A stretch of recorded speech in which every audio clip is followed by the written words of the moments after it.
Hello everyone, कैसे हैं आप सभी। आई होप अच्छे एंड स्वस्थ होंगे।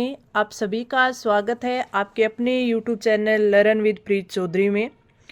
आज की जो हमारी क्लास है वो आपके RSMSSB की महिला सुपरवाइजर की क्लास रहने वाली है। जैसा कि आप लोगों ने थंबनेल देखा कि महिला सुपरवाइजर की तीनों भर्तियों में कितने भरे गए फॉर्म, कितने फॉर्म अप्लाई हुए थे, कितने स्टूडेंट इसमें शॉर्ट लिस्ट होंगे, यानी आवेदक है आपके कितने भरे गए और उसमें से कितने आवेदकों को है वो शॉर्ट लिस्ट किया जाएगा और कब आएगी आपके शॉर्ट लिस्ट। जो आपके 15 गुना की लिस्ट है वो कब जारी होगी, इसकी पूरी जानकारी हम अच्छे से इस क्लास में देखेंगे। तो आप क्लास के अंत तक बने रहिए।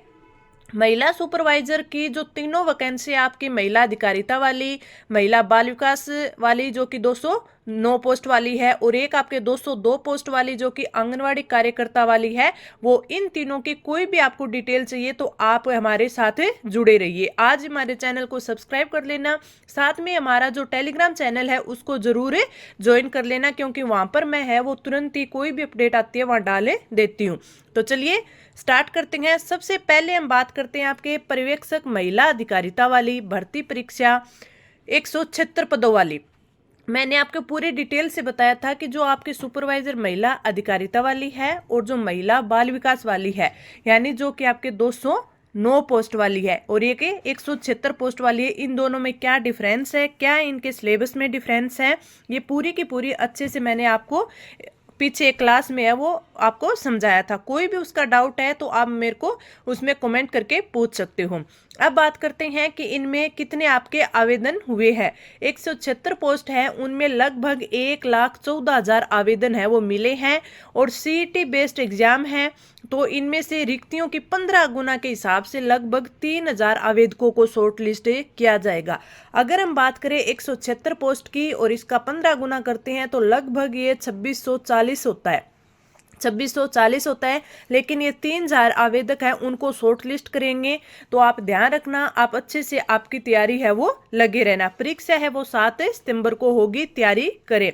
तो इन्होंने जो आलोक राज है RSSB के जो आपके अध्यक्ष है, उन्होंने इस पे आपका पूरा कंफर्म कर दिया और बता दिया है कि आपका जो एग्जाम है वो कब होगा, 7 सितंबर को होगा। कितने आवेदक हुए हैं, 3,000 आवेदकों को शॉर्टलिस्ट किया जाएगा। हम आगे बात करेंगे कि जो 15 गुना की लिस्ट है वो कब जारी होगी।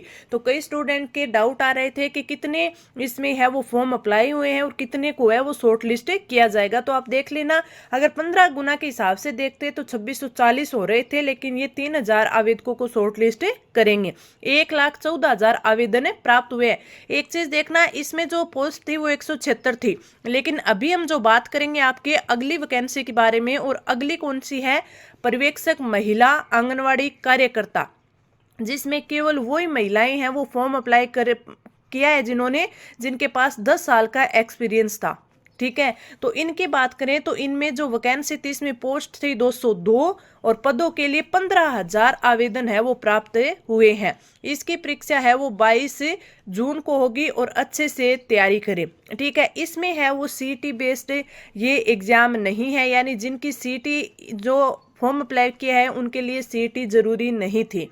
ये क्यों? क्योंकि इसमें 10 साल का एक्सपीरियंस मांगा था। जो पहले महिलाएं हैं वो आंगनवाड़ी में लगी हुई थी, जिनको 10 साल का एक्सपीरियंस है, वही इस एग्जाम को दे पाएंगे। तो इनके कितने 15,000 आवेदन प्राप्त हुए हैं और एग्जाम है वो 22 जून को होगी।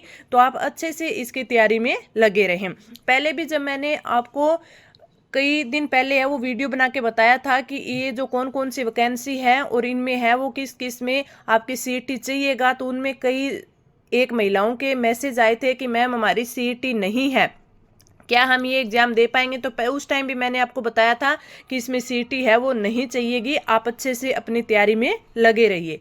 आगे बढ़ते हैं। अगली हमारी जो तीसरी वैकेंसी रहती है वो रहती है पर्यवेक्षक महिला भर्ती परीक्षा 209, यानी जो आपके महिला बाल विकास विभाग है उसकी है, और इसमें कितने पोस्ट है, 209 है। पदों के लिए लगभग 62,000 आवेदन आई है, और जो 176 वाली थी महिला अधिकारिता वाली थी, 3600 ग्रेड पे वाली थी। ठीक है, इससे जो एक अपर थी उसमें कितने आए थे, 1,14,000। 1,14,000 आवेदन आए थे। ये जो 209 पोस्ट हैं इसमें कितने आए, 62,000 आवेदन आए थे। लेकिन अगर इसमें ये सीटी बेस्ड है, 15 गुना की लिस्ट निकलेगी और इसमें कितने आवेदक होंगे, 3500 को है वो शॉर्ट लिस्ट किया जाएगा। अगर हम 209 के 15 गुना की बात करें तो लगभग 3100 के लगभग होते हैं, 3100 के लगभग होते हैं। लेकिन 3500 जनों को है वो क्या किया जाएगा, शॉर्ट लिस्ट किया जाएगा। परीक्षा आपकी कब होगी, 13 जुलाई को होगी। तो ये चीजें भी मैंने आपको बता दी, कितनी पोस्ट थी, कौन सी वैकेंसी है, कितने फॉर्म है वो अप्लाई हुए और कितनों को है वो शॉर्ट लिस्ट किया जाएगा। ठीक है, अब हमारी लास्ट बात आती है कि जो ये 15 गुना की लिस्ट है, 15 गुना की लिस्ट है वो जारी कब होगी, तो उस पर हम बात करते हैं, जो कि काफी इंपॉर्टेंट है। सीटी बेस्ड एग्जाम की 15 गुना की लिस्ट के लिए आपको थोड़ा इंतजार करना होगा। यदि एमसीसी के दौरान परमिशन आ गई फिर तो तुरंत ही है वो 15 गुना की लिस्ट है वो जारी कर देंगे।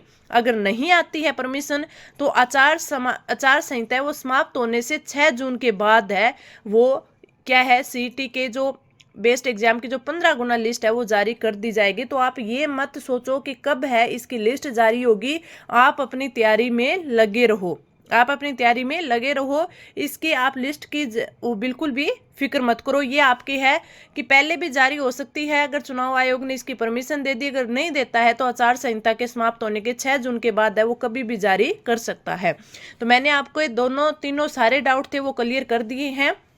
अब आप देख लेना कौन सी वैकेंसी है, किस में आपने फॉर्म अप्लाई किया है, उन सारों के मैंने बता दिए, कितनी पोस्ट थी, कितने फॉर्म अप्लाई हुए थे और कितनों को शॉर्ट लिस्ट किया जाएगा।